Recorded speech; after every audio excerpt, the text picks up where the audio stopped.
Hi hello നമസ്കാരം. പുതിയൊരു വീഡിയോയിലേക്ക് സ്വാഗതം. പ്രളയത്തെ മുക്കിയ പീഡനം, ഇതാണ് ഇന്നത്തെ വിഷയം. ഫസ്റ്റ് തന്നെ പറയട്ടെ, കേരളത്തിൽ ഒരു 20 ദിവസം മുമ്പ് ഒരു മഹാദുരന്തം, പ്രളയം വയനാട്ടിൽ നടന്നു. അതിൻ്റെ ചർച്ചകൾക്കിടയിൽ പെട്ടെന്ന് ജസ്റ്റിസ് ഹേമ കമ്മിറ്റി റിപ്പോർട്ട് നൽകുന്നു. കേരളത്തിൽ മലയാള സിനിമയിൽ ക്രൂരപീഡനം. ഫസ്റ്റിൽ അതിനെപ്പറ്റി പറയാം. 2019 ഇത് റിപ്പോർട്ട് കൊടുത്തതാണ്. പക്ഷേ ഏത് ഗവൺമെൻറ് ആകട്ടെ, ഇപ്പം ഭരിക്കുന്ന ഗവൺമെൻറ് ആരെയും വിമർശിക്കുകയല്ല. പക്ഷേ എന്തുകൊണ്ട് 2024 ഈ സമയത്ത് ഇത് ഇപ്പോൾ പുറത്തു വിട്ടു? ഇവിടാണ് എനിക്ക് ചോദിക്കാനുള്ള ചോദ്യം. 2019 കൊടുത്ത ഈ റിപ്പോർട്ട് ഇത്രയും നാൾ മുക്കി വെച്ചിട്ട് ഇപ്പോൾ ഒരു പ്രളയം നടന്നു, കേരളത്തെ ഇത്ര ദുഃഖകരമായ ഒരു വാർത്ത നിലനിൽക്കുമ്പോൾ അതിൻ്റെ ഇടയിൽ ഇത് എടുത്തിടേണ്ട കാര്യം എന്താണ്? ഇത് എല്ലാ ചാനലുകാരും ആഘോഷിക്കുകയാണ്. ഇതിനകത്ത് ഭരിക്കുന്ന പാർട്ടിയുടെ രഞ്ജിത്ത് കേരള ചലച്ചിത്ര അക്കാദമി ചെയർമാൻ, ഒരു സജീവ പ്രവർത്തനമല്ല, MLA അല്ല, MP അല്ല, ഒരു ഇടതുപക്ഷ സഹയാത്രികൻ സ്ഥാനം രാജിവെച്ചു. ഇതുകൊണ്ട് ആർക്കും ഒന്നും പറ്റുന്നില്ല.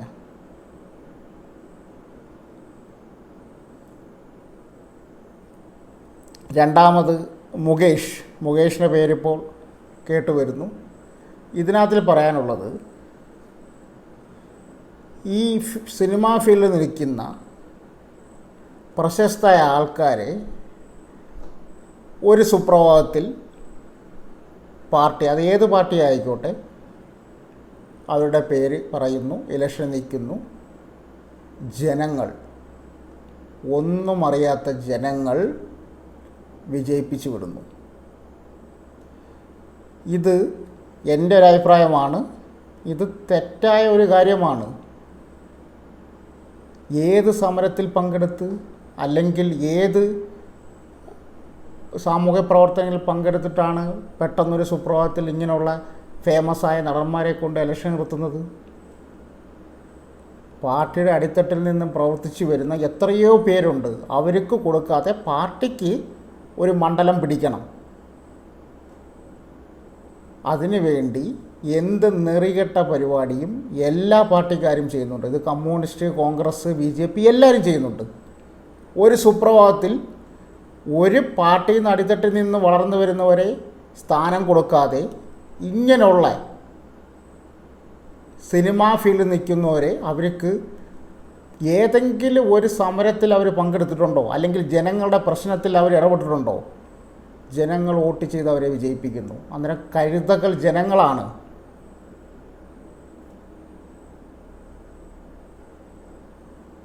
രണ്ടാമത്തെ കാര്യം, ഇവിടെ ഓരോ ഇലക്ഷൻ നടക്കുമ്പോഴും നമ്മൾ വിചാരിക്കുന്നത് എന്താണ്? ഒരു മാറ്റം വരുന്നു.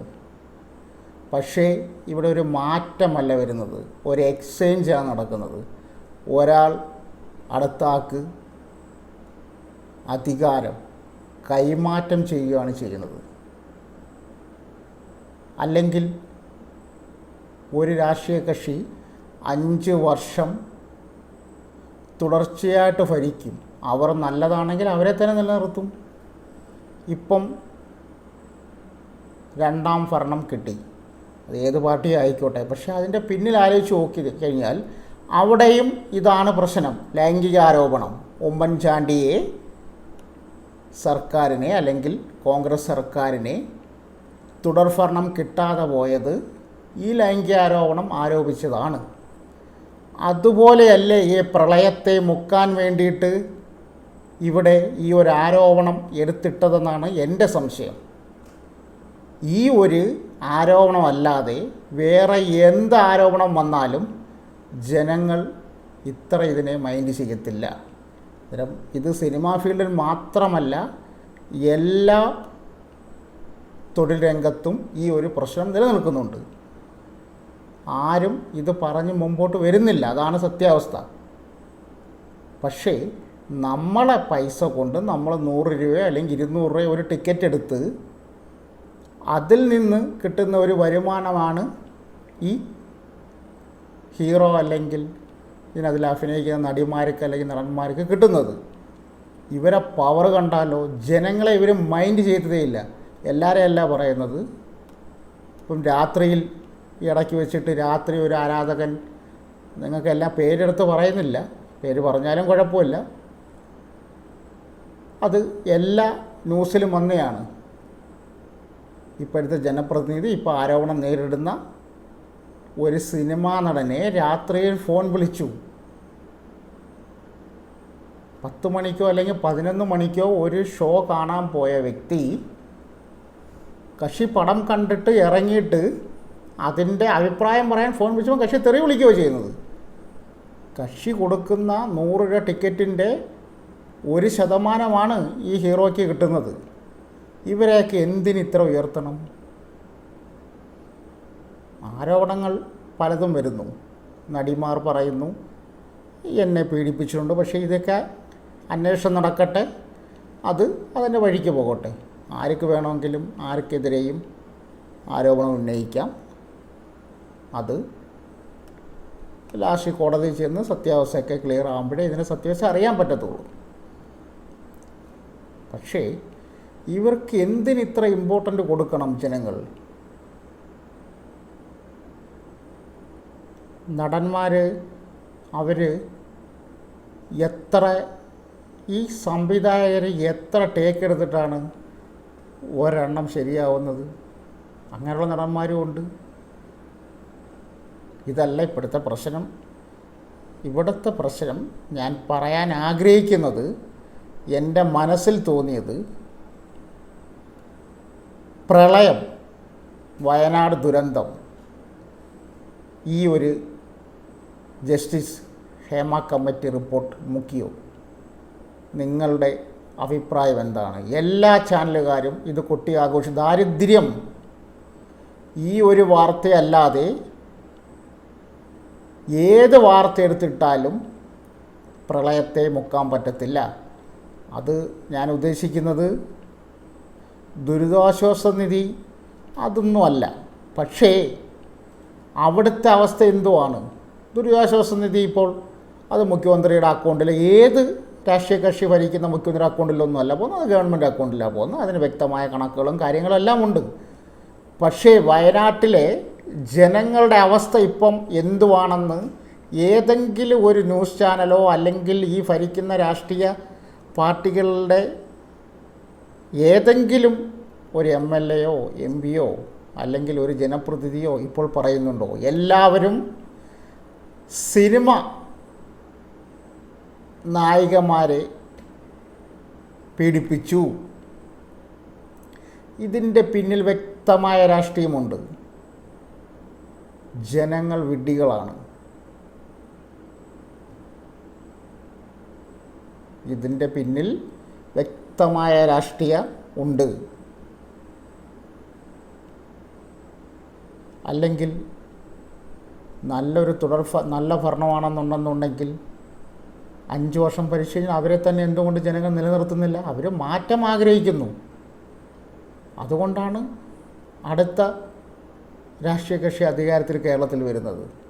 പക്ഷേ അത് അധികാര മാറ്റമല്ല, അത് അധികാര കൈമാറ്റമാണ് ഇവിടെ നടക്കുന്നത്. ഇത് ആരുടെയോ നല്ല ബ്രെയിനിൽ വന്ന ഒരു കാര്യമാണ്. പ്രളയത്തിൻ്റെ ഇതിനിടയ്ക്ക് വെച്ച് ഒത്തിരി ആരോപണങ്ങൾ പ്രളയത്തിനകത്ത് വന്നിട്ടുണ്ട്. സിനിമാ നടന്മാർ വരുന്നു, അവർ വന്നു കഴിഞ്ഞാൽ അവിടെ സഹായിക്കുന്നവർക്കുടെ അവർക്ക് ഊർജം കിട്ടും. അതാണ് ഈ സിനിമാ നടന്മാർ വന്നാൽ എന്ത് ഊർജ്ജമാണ് കിട്ടുന്നത്? ഇവരെ എന്തിനിത്ര പൊക്കണം? ഒരു പട്ടാളക്കാർ, രാജ്യം കാക്കുന്ന പട്ടാളക്കാരനെ കിട്ടാത്ത ഒരു വിലയാണ് ഇവന്മാർക്ക് കൊടുക്കുന്നത്. ഇവിടെ നമ്മളൊന്ന് ചിന്തിക്കുക. ഒരു രാജ്യത്തെ രാത്രിയും പകലും നിന്ന് കാക്കുന്ന ഒരു പട്ടാളക്കാരന് വിലയില്ലാത്ത ഒരു രാജ്യത്ത് ഒരു സിനിമാ നടനെ ഇത്ര വില കൊടുക്കേണ്ട കാര്യമില്ല. ജനങ്ങൾ ഇതൊന്നും ചിന്തിക്കുന്നില്ല. അവർ സിനിമയിൽ ചെയ്യുന്നത് യഥാർത്ഥ കഥാപാത്രമല്ല. ഇപ്പോൾ ഈ വരുന്ന ന്യൂസുകളെ കണ്ടപ്പോഴെങ്കിലും ജനങ്ങൾ മനസ്സിലാക്കൂ, ഇവരുടെ മനസ്സിലിപ്പ് വേറൊന്ന്, അത് എഴുത്തുകാരൻ ഡയറക്ടറും എല്ലാം പറഞ്ഞു കൊടുക്കുന്ന ഒരു കഥാപാത്രം അവർ മുന്നിൽ നിന്ന് ഡ്രാമ ചെയ്യുകയാണ്, അഭിനയിച്ച് കാണിക്കുകയാണ്. അതും പറഞ്ഞ് അവനെ പിടിച്ച് നാളെ MLA ആക്കും, MP ആക്കും. എല്ലാ രാഷ്ട്രീയ പാർട്ടിയിലും ഉണ്ട്. ജനങ്ങളെ ഏത് കാര്യത്തിൽ ഇവന്മാർ ഇടപെടുന്നു, അല്ലെങ്കിൽ ഏത് സമരത്തിൽ ഇവന്മാർ ഇടപെട്ട്, അല്ലെന്നുണ്ടെങ്കിൽ ഈ ജയിലിൽ കിടന്നിട്ടുണ്ടോ? അന്നേരം ഞങ്ങൾക്ക് ഇന്ന മണ്ഡലം നിലനിർത്തണം, അതിന് വേണ്ടിയിട്ട് ആരെ വേണമെങ്കിലും പിടിച്ച് നിർത്തുക. ജനങ്ങളുടെ പ്രശ്നങ്ങൾ ഇടപെട്ട് താഴെ തട്ടിൽ നിന്ന് വളർന്നു വരുന്ന രാഷ്ട്രീയ പ്രവർത്തകർക്ക് കൊടുക്കാത്ത ഒരു സ്ഥാനം ഇങ്ങനെയുള്ളവന്മാർ കൊടുത്തു കഴിഞ്ഞാൽ ഇത് തന്നെയാണ് സ്ഥിതി. ഒരു രാഷ്ട്രീയക്കാരെയും പറയുകയല്ല, ഇത് എല്ലാ രാഷ്ട്രീയക്കാരും ചെയ്യുന്ന കാര്യമാണ്.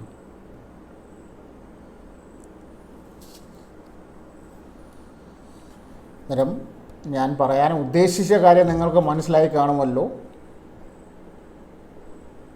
പ്രളയം, വയനാട്ട് ദുരന്തം എല്ലാം മുക്കി. എന്ത് മുക്കി? പീഡനം. സിനിമാ മേഖലയിൽ ഇത്രയും വ്യവസായം ഇതെന്ന് വെച്ച് കഴിഞ്ഞാൽ, ഈ സിനിമാ ഫീൽഡെന്ന് വെച്ച് കഴിഞ്ഞാൽ ഒരു വ്യവസായമാണ്, ഒരു ബിസിനസ്സാണ്. ഇതിനകത്തിൽ പ്രവർത്തിക്കുന്ന കുറച്ച് ചില ആൾക്കാരൊഴിച്ച് ബാക്കി എല്ലാവരും കോടീശ്വരന്മാരാണ്. ഇപ്പോൾ ചർച്ച ചെയ്യേണ്ട ഒരു വിഷയമാണോ ഇത്?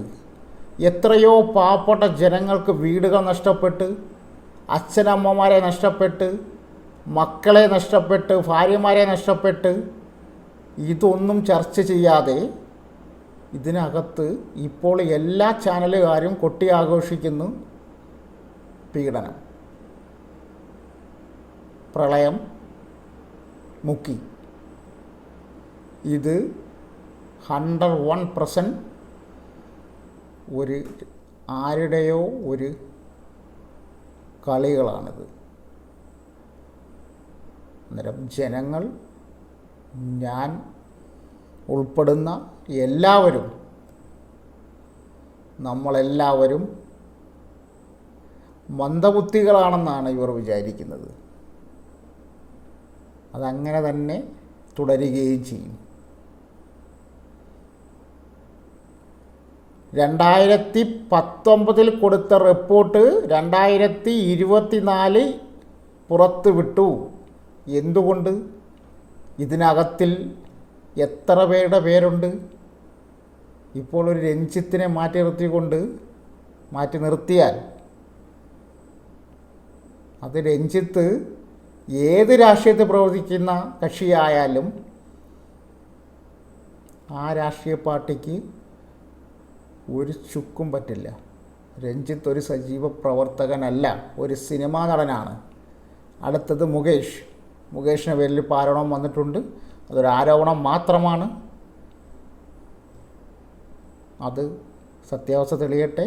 പക്ഷേ എനിക്ക് പറയാനുള്ളത്, ഒരു സുപ്രഭാതത്തിൽ ഒരു ജനങ്ങളുടെ കാര്യത്തിൽ ഇടപെടാതെ ഇങ്ങനെയുള്ള സിനിമയിൽ അഭിനയിക്കുന്നത് അവരുടെ ക്യാരക്ടറല്ല, അത് ഒറിജിനൽ ക്യാരക്ടറല്ല. അത് എഴുത്തുകാരൻ എഴുതി കൊടുക്കുന്ന ഒരു സാങ്കല്പിക കഥാപാത്രമാണ്. അത് വെച്ചുകൊണ്ട് നമ്മൾ അവരെ കണ്ടതുകൊണ്ടുള്ള ഒരു മിസ്റ്റേക്കാണ് ഇവിടെ പറ്റിയിരിക്കുന്നത്. അത് ഇനിയും പറ്റും, അല്ലെങ്കിൽ ചിന്തിക്കേണ്ട സമയമായി. ഞാൻ ഈ വീഡിയോയിൽ കൂടെ പറയാൻ ഉദ്ദേശിച്ചത് ഇത്ര മാത്രമാണ്. പ്രളയം മുക്കിയ പീഡനം. മനസ്സിലായല്ലോ? ജയ് ഹിന്ദ്.